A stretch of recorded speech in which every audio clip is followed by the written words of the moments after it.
মোবাইলে আপনি চ্যাটিং করছেন, অবৈধভাবে লেখছেন, আপনি কিউরিওসিটি আপনার জাগছে, what are you doing now, কি করছো এখন? মেয়েটা আপনাকে পাল্টা জবাব দিল যে আমি এটা করছি সেটা করছি, আর আপনার ভালো লাগতেছে। আফটার দেন এরপর কি বলো, এক এক করে বলতে থাকো। আর মেয়ে আপনাকে বললো, আপনি কল্পনায় আনছেন আপনি হাতের জিনা করছেন। কিয়ামতের আলামতের মধ্যে 4টা উল্লেখযোগ্য আলামত হলো এই, আইয়ুরফাআল ইলম, বিদ্যা আকাশে উঠিয়ে নেওয়া হবে। কোরআন সুন্নাহর বিদ্যা আকাশে উঠিয়ে নেওয়া হবে। কোরআন সুন্নাহ আকাশে উঠে যাবে, কোরআন সুন্নাহ আকাশে উঠিয়ে নেওয়া হবে।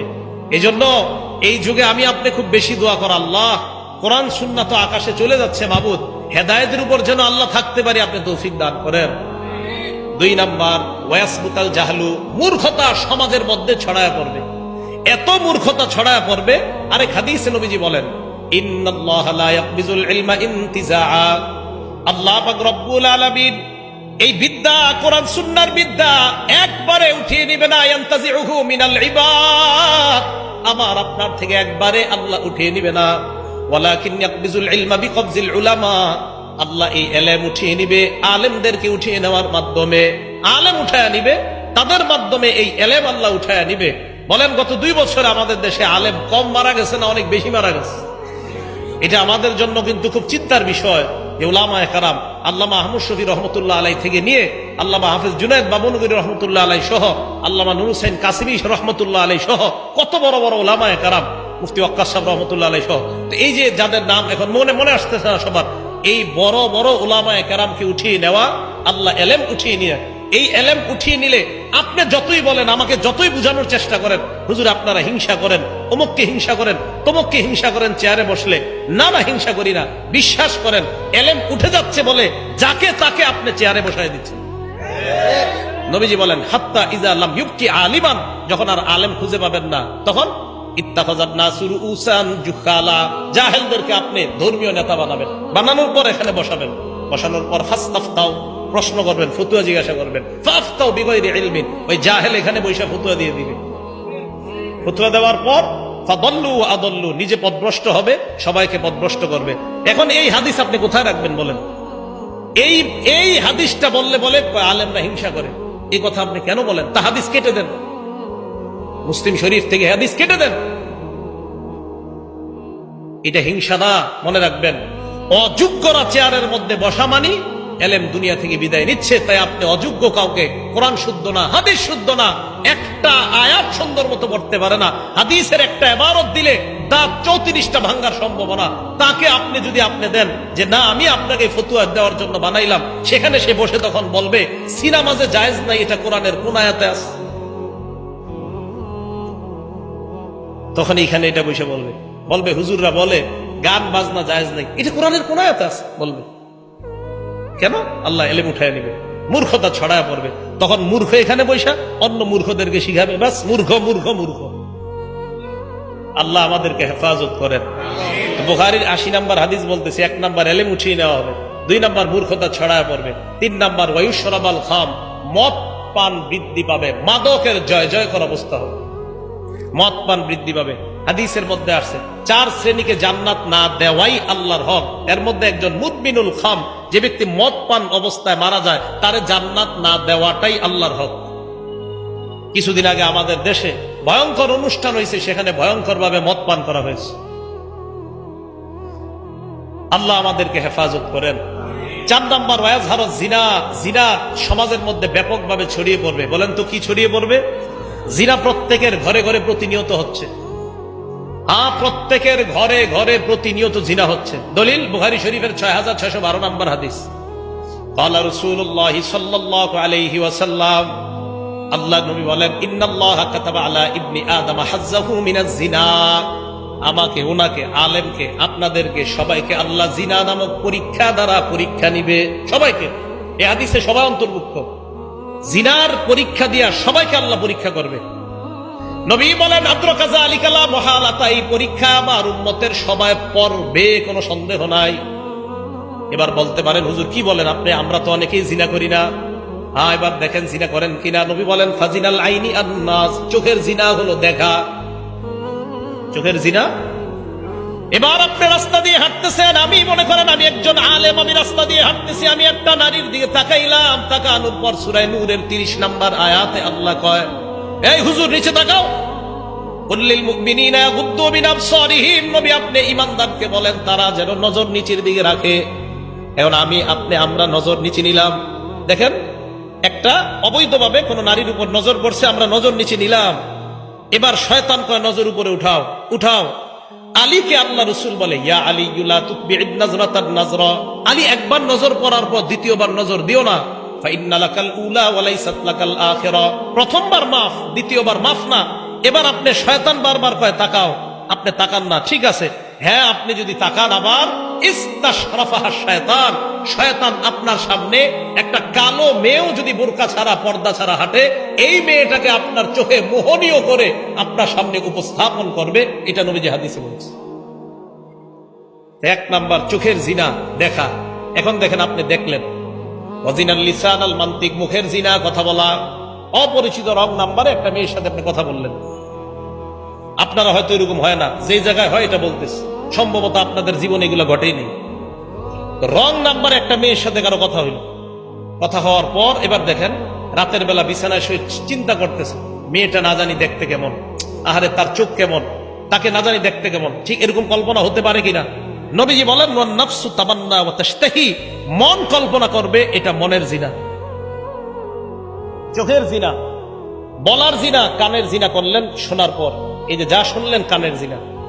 এরপর নফস দিয়ে আপনি কল্পনা করলেন, মনের জিনা। পরের দিন আবার কথা বললেন, এবার আপনাদের ফিক্সড হলো সাক্ষাৎ করবেন। সাক্ষাতে আপনি হাঁটতে হাঁটতে রওনা করলেন, পায়ের জিনা আপনার চলতেছে। এরপর আপনি সাক্ষাতে গেলেন মেয়েটার সাথে, মেয়ে শরীরের মধ্যে আকর্ষণীয় কোন সেন্ট, সুগন্ধি ব্যবহার করে আসছে, আপনি তার শরীরের ওই ঘ্রাণ নিলেন, আপনার নাকে ভালো লেগে গেল, এটা নাকের জিনা। বলার জিনা, শ্রবণ করার জিনা, চোখের জিনা, কল্পনার জিনা। মোবাইলে চ্যাটিং করছেন আপনি অবৈধভাবে, মোবাইলে আপনি চ্যাটিং করছেন অবৈধভাবে, লেখছেন আপনি, কিউরিওসিটি আপনার জাগছে, what are you doing now, কি করছো এখন? মেয়েটা আপনাকে পাল্টা জবাব দিল যে আমি এটা করছি সেটা করছি, আর আপনার ভালো লাগতেছে। আফটার দেন এরপর কি বলো, এক এক করে বলতে থাকো। আর মেয়ে আপনাকে বললো, আপনি কল্পনায় আনছেন, আপনি হাতের জিনা করছেন, এটা আপনার হাতের জিনা। এখন আপনারা দেখবেন প্রতিদিন ঘরে ঘরে জিনা হয় কিনা চিন্তা করেন। আমি বলছি না হয়, আমি আশাবাদী না হোক, কিন্তু ঘরে ঘরে এই জিনা হয় কিনা আপনি দেখবেন। রাসূল আকরাম সাল্লাল্লাহু আলাইহি সাল্লাম বললেন, জিনা ব্যাপকভাবে সমাজের মধ্যে ছড়ায় পড়বে। নবীজি বলেন, আমার উম্মত জিনা করবে কি? আমার উম্মত জিনা করাকে হালাল মনে করবে। আরে জিনা করা কি মনে করবে? হ্যাঁ, হালাল মনে করবে। সহিহ বুখারী হাদিস নাম্বার 5590 নম্বর হাদিস। ক্বালা রাসূলুল্লাহ সাল্লাল্লাহু আলাইহি ওয়াসাল্লাম, আল্লাহ নবী বলেন, লা ইয়াকুনান্না মিন উম্মতি আকওয়াম, আমার উম্মতের মধ্যে একদল মানুষ এমন হবে, ইস্তাহিল্লুনাল হিররা, যারা জিনা করা হালাল মনে করবে, ওয়াল হারিরা, রেশমের পোশাক হালাল মনে করবে, ওয়াল খামরা, মদ পান তারা হালাল মনে করবে, ওয়াল মাআজিফা, বাদ্যযন্ত্র তারা হালাল মনে করবে, ঢোল তবলা হালাল মনে করবে। বাদ্যযন্ত্র, যে বললাম না এইখানে বৈশাখ কয় বাদ্যযন্ত্র, ঢোল তবলা, গান বাজনা হারাম, এটা কোরআনের কোন জায়গায় আছে? নবীজি কয় আছে, মানে আমার উম্মত তো এটারে হালাল মনে করবে, ও তো গুনাই মনে করবে না। এই যে ও তো গান গাওয়াকে হালাল মনে করবে, এটা ও গুনাই মনে করবে না। বলেন এই যুগ কি আসবে না চলতেছে? চলতেছে। আমরা গুনাকে গুনাহ মনে করতেছি না, এই যুগ আমাদের চলতেছে। আল্লাহ আমাদেরকে হেফাজত করেন। বিসমিল্লাহ। তো বলতেছিলাম, বুখারী শরীফের 7520 নম্বর হাদিস থেকে কিন্তু আমরা এগুলাতে আসলাম। জিনা করা, প্রতিবেশীর বিবির সাথে জিনা করা, এই জিনা নামক অপরাধ থেকে সমাজকে যেন সুন্দরভাবে মুক্ত রাখা যায়, আল্লাহ পাক রব্বুল আলামিন এলাকার যুব সমাজ থেকে সকলকে যেন তৈরি করা যায় যে জিনা নামক অপরাধ এটা শুধু যে লজ্জাস্থানের জিনা তা না। নবী তো বলছেন, আল ফারজু ইউসাদ্দিকু যালিকা ওয়া ইউকাযযিবুহু, জিনা বাস্তবে যেটা হয় এটার আগে যে জিনাগুলো হয় ব্যাপকভাবে হবে, এক পর্যায়ে ওই জিনাই তাকে আসল জিনার দিকে ধাবিত করবে। এই জন্য আল্লাহ কোরআনে বলছে, লা তাকরাবুজ জিনা, জিনা করিও না, এটা বলে নাই, বলছে লা তাকরাবুজ জিনা, জিনার কাছেও যেও না। এই আয়াতের ব্যাখ্যা দেখবেন, যেই জিনিস তোমাকে জিনার দিকে নিয়ে যায় ওই জিনিস ওই জিনিসের কাছেও তুমি যেও না। তাহলে জিনা আমাদেরকে, যে জিনিস আমাদেরকে জিনার দিকে নিয়ে যায়, এই জিনিসের কাছে যেতে আল্লাহ নিষেধ করেছেন। এখন দেখেন, মোবাইলের মাধ্যমে, ইলেকট্রনিক মিডিয়ার মাধ্যমে আপনারা যারা প্রযুক্তি ব্যবহার করেন, এখন আমার বিরুদ্ধে হয়তো ফেসবুকে স্ট্যাটাস দিয়ে দিবেন, এই হুজুর বিজ্ঞান বুঝে না, প্রযুক্তির বিরোধিতা করে। আমি প্রযুক্তির বিরোধিতা করি না, কিন্তু যদি প্রযুক্তি চালাইতে গিয়ে আপনার 90 ভাগ গুনাহ হয়, 10 ভাগ যদি ভালো হয়, আমি বলছি আপনার মতো লোক প্রযুক্তি চালানো দরকার নাই, যার প্রযুক্তি দিয়ে 90 ভাগ গুনাহ হয়। আপনি প্রযুক্তি তো আপনাকে গুনাহ করাইতেছে 90 ভাগ। আপনি বলবেন হুজুর আমি আপনার বয়ান শুনি ইউটিউবে প্রতিদিন 10টা, আপনি আমার 10 বয়ানের সাথে যদি 1 মিনিট গান দেখেন নিয়মিত ইউটিউবের মধ্যে, আমি বলবো আমার বয়ান দেখার জন্য আপনি ইউটিউবে ঢুকেন না, ওই শুধু 1 মিনিট গানের জন্য আপনি ইউটিউবে ঢুকাই দরকার নাই। কারণ 1 মিনিট কেন গান শুনবেন? আপনি ওয়াজ শুনবেন সওয়াবের নিয়তেই তো, আর গুনাহ করবেন না। আপনি ইউটিউবে ঢুকেন না, তাহলে আপনার গুনাহও দরকার নাই, আপনি 10টা সওয়াব দরকার নাই, আপনি একটা গুনাহ করেন না। আপনি 1000 রাকাত নফল নামাজ পড়বেন, আরেক দিক দিয়ে আপনি 10টা গুনাহ করবেন না, আপনি 10টা গুনাহ ছেড়ে দেন। 1000 নফল নামাজ না পড়া পারলে 10টা গুনাহ ছাড়েন আপনি। যে বিষয়টা বুঝাইতে চাইলাম, গুনাহ আমাদেরকে শেষ করে দিচ্ছে, আমাদের সমাজটাকে ধ্বংস করে দিচ্ছে। কি স্কুল কলেজ আর যেই জায়গার ছাত্র ছাত্রী যাদেরকে বলবেন, সর্বত্র ইলেকট্রনিক মিডিয়ার গুনাহ আমাদের জীবনটাকে শেষ করে দিচ্ছে। পারিবারিক বন্ধনগুলা বর্তমানে ছিন্ন হওয়ার সবচেয়ে বেশি কারণ খুঁজেন ইলেকট্রনিক মিডিয়া, কোনো সন্দেহ নাই। স্বামী আরেকজনের সাথে সম্পর্ক করছে ইলেকট্রনিক মিডিয়া, স্ত্রী আরেকজনের সাথে সম্পর্ক করতেছে ইলেকট্রনিক মিডিয়ার মাধ্যমে। আল্লাহ আমাদেরকে হেফাজত করেন, আল্লাহ আমাদেরকে হেফাজত করেন। সর্বশেষ কথা, এইগুলা কেন, এই যে আমি কতগুলা গুনাহের পরিচয় দিলাম, এবার মুসলিম শরীফের 5018 নম্বর হাদিসটার পরে আমি বলছি অপরাধগুলা কেন হচ্ছে আমাদের। আল্লাহ পাক রব্বুল আলামিন লাআনা, অভিশাপ দেয় ওই ব্যক্তিকে যে পিতা মাতাকে অভিশাপ দেয়, মনে আছে? ওখান থেকে কিন্তু এদিকে গেছি। ওয়া লাআনা, আল্লাহ অভিশাপ দেয় ওই ব্যক্তিকে যেই ব্যক্তি আল্লাহর নাম ছাড়া পশু জবাই করে। ওয়া লাআনাল্লাহু মান গায়্যারা মানারাল আরদ, যেই ব্যক্তি জমিনের সীমানা উল্টাপাল্টা করে, আরেকজনের সম্পত্তি নিজের কবজায় নিয়ে ওই জায়গায় সীমানা নির্ধারণ করে দেয় যে এই সম্পত্তির মালিক ক্রয় সূত্রে অমুক গ্রুপ, আসলে আপনি অতটুক জায়গার মালিক না। নবীজি বলেন তোমাকে আল্লাহ অভিশাপ দেয়। তোমাকে আল্লাহ কি দেয়? অভিশাপ দেয়। একটা নিরীহ মানুষের জায়গা নিজের কবজায় নিয়ে লিখে দিয়েছেন ক্রয় সূত্রে অমুক এটার মালিক, আপনাকে আল্লাহ অভিশাপ দেয়। এটা আল্লাহর অভিশাপ আপনার উপরে চলতে থাকে, আল্লাহর অভিশাপ আপনার উপরে চলতে থাকে। আল্লাহ পাক রব্বুল আলামিন এই অভিশাপ থেকে যেন আমরা হেফাজত থাকতে পারি, আল্লাহ তৌফিক দান করেন। এই শিরিক সহ, জিনা সহ, ব্যভিচার, গান, বাদ্য আর জিনা নামক এই অপরাধগুলার মূল কারণ, সমস্ত অপরাধগুলার মূল কারণ হলো আমাদের মাঝে লজ্জাশীলতা কমে যাওয়া। বলেন কি কমে যাওয়া? লজ্জাশীলতা। আমাদের যুব সম্প্রদায় তো লজ্জা কমতে কমতে এত নিচে গেছে, লজ্জা নিজে বিয়ে করছে, বিয়ে করার পর নিজের বউয়ের যত কথা আছে বন্ধুদের সাথে বলে বেড়ায়। কার সাথে বলে বেড়ায়? বন্ধুদের সাথে। এক তো বিয়ের সময় নবীজি সাল্লাল্লাহু আলাইহি সাল্লাম বললেন ইন্না আযমান নিকাহি বারাকা আইসারুহা মাউনা, ওই বিয়ে সবচেয়ে বরকতময় যেই বিয়েতে খরচ কম। আপনি গায়ে হলুদ নামক একটা অনুষ্ঠান করলেন, ভয়ঙ্কর, বিয়ের দিনও বিশাল বড় বড় পার্টি করলেন, আর যাদেরকে দাওয়াত দিলেন সাহেবরা এক জায়গায় বৈশা মুরগির রান, খাসির রান ফালানোর মধ্যেই তারা ফ্যাশন খুঁজে পায়, এই অপচয়গুলো আপনি করলেন। এরপরে যাক, বিয়ে করার পর পুত্রবধূ, আপনি বিয়ের আগে যখন পুত্রবধূকে দেখতে যায়, মনে রাখবেন ছেলের বিবি হওয়ার আগ পর্যন্ত শ্বশুরের জন্য ওই মেয়েকে দেখা হারাম। শ্বশুর তার পুত্রবধূকে পুত্রবধূ হওয়ার আগ পর্যন্ত দেখা হারাম। শ্বশুর মানে আমি আমার ছেলের পুত্রবধূকে, আমি আমার ছেলের পুত্রবধূ, আমার ছেলে বিয়ে করার আগ পর্যন্ত ওই মেয়েকে আমি দেখা হারাম। এখন আপনারা কি করেন? মেয়েটা দেখা ছবি উঠায়া সবার পাশাপাশি নিজের বাপ, ভাই, ভাইয়ের বোনের স্বামী টামি সবাইকে দেখান। এটা হারাম, এটা নাজায়েজ, এটা অন্যায়, এটা জায়েজ নাই। মেয়েটা দেখতে গিয়ে ছবি তুইলা পুরো দুনিয়াটা দেখায়, ফেসবুকে বন্ধুদেরকে দিয়া কয় দেখ কেমন লাগে, তোদের ভাবি হবে। এরপর বিয়ে করে, বিয়ে কইরা বাসর রাত হয়। মন দিয়ে শোনেন, হাদিসের বর্ণনা আবু দাউদ শরীফের 2174 নম্বর হাদিস। নবীজি সাল্লাল্লাহু আলাইহি সাল্লাম সাহাবাদের সামনে দাঁড়াইলেন, দাঁড়ানোর পর বললেন এই সাহাবাদের মধ্যে যারা তোমরা পুরুষ আছো, ইজা আতা ইমরাআহ আগলাকা বাবা ওয়া আলকা আলাইহি সিতরা, বিবির কাছে গেলা, যাওয়ার পর দরজা বন্ধ করলা, পর্দা ফালাইলা, এরপর আল্লাহ প্রদত্ত ভালোবাসা তোমাদের মাঝে সম্পর্ক কায়েম হলো, পরের দিন তুমি বন্ধুদের সাথে বসলা, বসার পর বললা ফালতু কাজা ওয়া কাজা, আমার এই হয়েছে তোদের ভাবির সাথে, সব বন্ধুকে বলে বেড়াইলা। তোমাদের মাঝে কি এরকম স্বভাব কারো আছে? সাহাবারা সবাই চুপ। নারীদেরকে বললেন তোমাদের মাঝে এই স্বভাব কাদের আছে? যারা তাদের বান্ধবীদের কাছে তোমাদের স্বামীর সাথে যা হয় এগুলা বলে বেড়াও। সব নারীরা চুপ। এক নারী সাহস করে দাঁড়িয়ে গেল, দাঁড়িয়ে বললেন ইয়া রাসূলুল্লাহ ইন্নাহুম লা ইয়াতাহাদ্দাসুনা ওয়া ইন্নাহুন্না লা ইয়াতাহাদ্দাসনা। পুরুষদের মাঝে কেউ কেউ এই অপরাধটা করে, নারীদের মাঝেও এই অপরাধটা কেউ কেউ করে ইয়া রাসূলুল্লাহ। নবীজি বললেন তাই নাকি? কয় হ্যাঁ। নবীজি বললেন যেই পুরুষ এই অপরাধ করে আর যেই নারী এই অপরাধটা করে তাদের দৃষ্টান্ত একজন শয়তান পুরুষ আর একজন শয়তান নারী রাস্তায় অপকর্মে মিলিত হইল, আর তোমার বন্ধুরা তোমাকে তাকায়া তাকায়া দেখতেছে। তুমি যদি বন্ধুদের সাথে বিবির কথা বলে বেড়াও আর বিবি যদি বান্ধবীদের সাথে স্বামীর কথা বলে বেড়ায়, তাদের ভালোবাসা মহব্বত পূর্ণ সম্পর্ক বলে বেড়ায়, নবী বলেন ওই স্বামী পুরুষ শয়তান আর ওই মহিলা নারী শয়তান। তারা নারী পুরুষ অবৈধ কাজে লিপ্ত হলো রাস্তা। তুমি এই রিয়াজুস সালিহিন 690 নম্বর হাদিস, নবীজি সাল্লাল্লাহু আলাইহি সাল্লাম বলেন ইন্না মিন আশাররিন নাস ইনদাল্লাহি মানজিলাতান ইয়াউমাল কিয়ামাহ আর-রাজুলু ইউফজি ইলাল মারআ ওয়া তুফজি ইলাইহি। ওই স্বামী সবচেয়ে নিকৃষ্ট হবে কিয়ামতের ময়দানে আল্লাহর সামনে, যেই স্বামী তার স্ত্রীর সাথে কি হয় না হয় সব বন্ধুদেরকে বলে বেড়ায়। ওই স্ত্রী সবচেয়ে নিকৃষ্ট মহিলা হবে আল্লাহর কাছে কিয়ামতের মাঠে, যে তার বান্ধবীদের কাছে সব বলে বেড়ায় স্বামীর সাথে কি হয় না হয়। এই অপরাধগুলো থেকে আল্লাহ আমাদের সমাজকে বেঁচে থাকার তৌফিক দান করেন। তো বলছিলাম এগুলা কেন হচ্ছে? সবগুলার মূল কারণ লজ্জা না থাকা।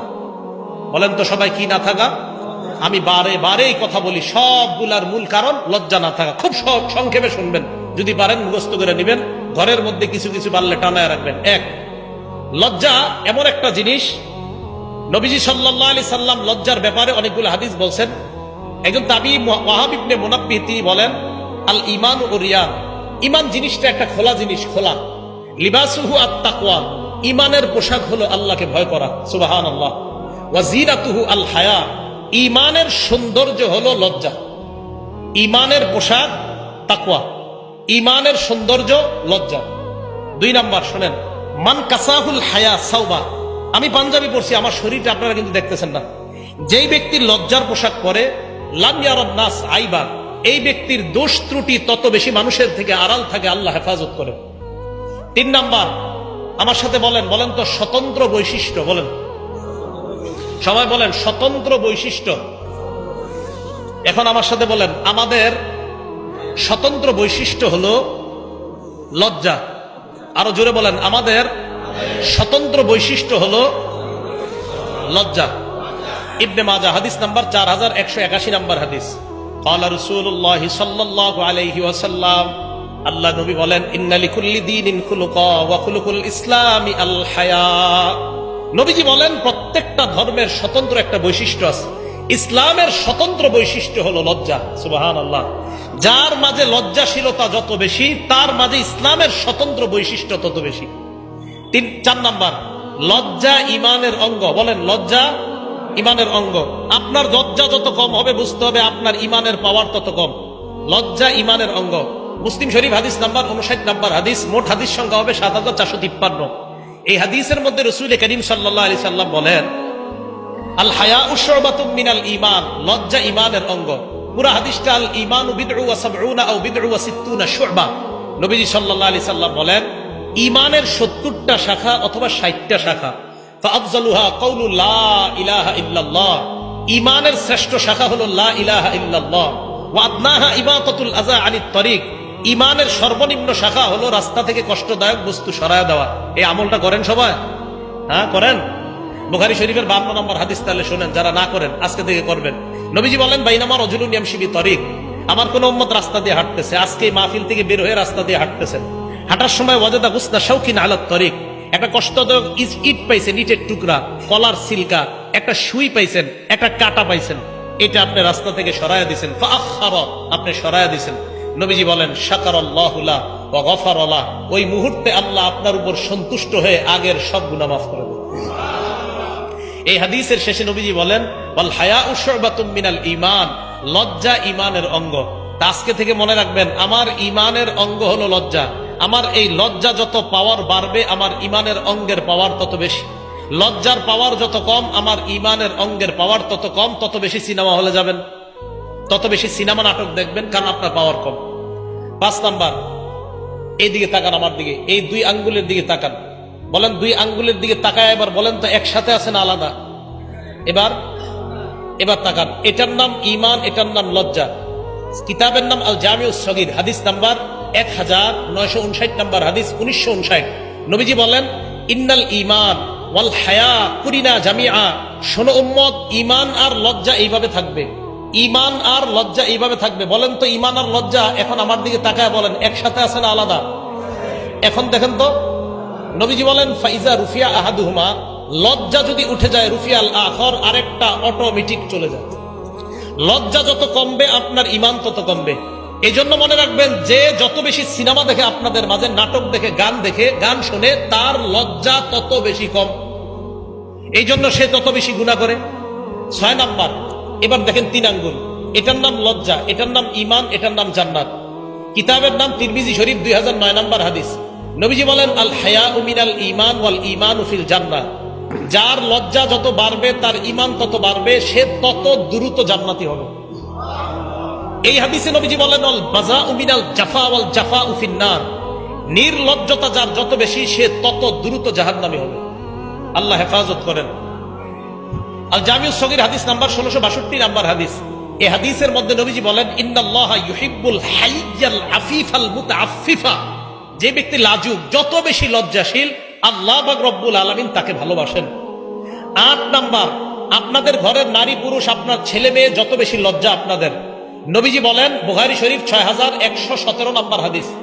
নবীজি বলেন, আল হায়াউ লা ইয়াতি ইল্লা বিখাইর। যেই ঘরে যত বেশি লজ্জা, ওই ঘরে আল্লাহর তত বেশি রহমত নাজিল হয়। কিন্তু মা বোনরা, খুব কষ্টকর বিষয়, বাচ্চাটা পেটের মধ্যে আছে, তখন সিনেমা দেখে, টিভি দেখে, ইউটিউব দেখে। বাচ্চাটা দুনিয়াতে আসে, দুধ পান করে, পবিত্র খাদ্য, তখনও মা টেলিভিশন দেখে, ইউটিউব দেখে। বাচ্চাটা বড় হয়, 2 বছর বয়সের সময়, এবার বাচ্চা নাকি কার্টুন না দেখলে খাবার খায় না, বাচ্চাকে এখন কার্টুন দেখায় খাবার খাওয়ায়। তো ছোটবেলা থেকে এই বাচ্চাকে নির্লজ্জ বানাইতেছেন। এটার বয়স যখন 15 হবে, 12 থেকেই এই বাচ্চা গুনাহকে গুনাহই মনে করবে না। আপনি ছোট থেকে বাচ্চাটারে শেষ করে দিচ্ছেন। মনে রাখবেন, বুখারী শরীফের 893 নাম্বার হাদিস, মা বাবা আল্লাহর সামনে দাঁড়ানোর জন্য প্রস্তুত হয়ে যান। এই সন্তান আপনি কিভাবে পারলেন? আল্লাহ হেফাজত করেন। 9 নাম্বার, বুখারী শরীফের 6120 নাম্বার হাদিস। নবীজি সাল্লাল্লাহু আলাইহি সাল্লাম বলেন, ইন্না মিম্মা আদরাকান নাস মিন কালামিন নুবুওয়াতিল উলা। আগের যত নবী দুনিয়াতে গেছে, সমস্ত নবী তার উম্মতকে বলছে, ইজা লাম তাস্তাহি ফাসনা মা শিতা। তোমার লজ্জা না থাকলে যা মন চায় তুমি তা করো। আপনাদের এই ধানমন্ডির খবর আমি জানি না, লালবাগার মিরপুরের খবর আমি জানি। 25 বছর, 30 বছর, 22 বছরের ছেলেরা এতটুকু প্যান্ট পরে, এদিকে পরে, হ্যাঁ, এতটুকু প্যান্ট পরে, আর সিগারেট টানে এইভাবে, নির্লজ্জ আর বেহায়ার মতো। অনেকে আমরা বলি, অমুকে world famous actor, world famous actress. ওই ওয়ার্ল্ড ফেমাস অ্যাক্টর যদি এতটুকু প্যান্ট পরে, ওয়ার্ল্ড ফেমাস অ্যাক্ট্রেস যদি এতটুকু প্যান্ট পরে, যেমনি ভাবে ওয়ার্ল্ড ফেমাস সারা পৃথিবীর শ্রেষ্ঠ অভিনেতা, সারা পৃথিবীর শ্রেষ্ঠ অভিনেত্রী, আপনারা আজকে থেকে আরেকটা লাগায়া দিবেন, যে পাশাপাশি তারা 2 জন সারা পৃথিবীর শ্রেষ্ঠ নির্লজ্জ আর বেহায়া। নবী সাল্লাল্লাহু আলাইহি সাল্লাম বলছে, আবু দাউদ শরীফ 4014, আবু দাউদ 4015, আবু দাউদ 4017, আবু দাউদ 4018, সবগুলা রানের ব্যাপারে। রাসূল আকরাম সাল্লাল্লাহু আলাইহি সাল্লাম বলেন যে, যখন তাকে আলী, লা তাকশিফ ফাকিজাক, তুমি তোমার রান খুলবা না, ওয়ালা তানজুর ইলা ফাকিজি হাইয়িন, আলী জীবিত ব্যক্তির রানের দিকে তাকায় না, ওয়ালা মাইয়িতিন, আলী মরা ব্যক্তির রানের দিকেও তাকায় না। মরা ব্যক্তির রান দেখা নিষেধ, তো জীবিত ব্যক্তির রান, এই যে ছেলেরা সিগারেট টানে আর প্যান্ট পরে হাঁটে, কত বড় নির্লজ্জের কথা। আল্লাহ হেফাজত করেন, আল্লাহ হেফাজত করেন। তো 9 নাম্বার, নবীজি বললেন, লজ্জা না থাকলে যা মন চায় করো। 10 নাম্বার, তিরমিজি শরীফের 1974 নাম্বার হাদিস। এই হাদিসে রাসূল আকরাম সাল্লাল্লাহু আলাইহি সাল্লাম বলেন, মা কানাল ফুহশু ফি শাইইন ইল্লা শানা। যেই জিনিসের মধ্যে নির্লজ্জতা বেশি, ওই জিনিসের ময়লা বেশি। ওমা কানাল হায়াউ ফি শাইইন ইল্লা জানা। যেই জিনিসের মধ্যে লজ্জা বেশি, এই জিনিসের সৌন্দর্যতা বেশি। মা বোনরা কষ্ট নিয়েন না, যত আপনার পোশাক ছোট হবে তত আপনার ময়লা বাড়বে, যত আপনার পোশাক বড় হবে, লজ্জাশীলতা যত বেশি হবে, তত আপনার আল্লাহর কাছে সৌন্দর্যতা তত বাড়বে। আল্লাহ পাক রব্বুল আলামিন আমাদের সকলকে লজ্জাশীলতার গুণে গুণান্বিত হয়ে যেই অপরাধগুলার কথা বললাম, শিরিক নামক অপরাধ, মানুষ হত্যা নামক অপরাধ, সন্তানকে হত্যা নামক অপরাধ, ব্যভিচার নামক অপরাধ, সুদ খাওয়ার অপরাধ, আর ইবনে মাজার 4019 নম্বর হাদিস থেকে 5টা অপরাধের কথা বলছিলাম, যে ইনসাফ না করার অপরাধ, পাল্লায় ওজনে না মাপার অপরাধ।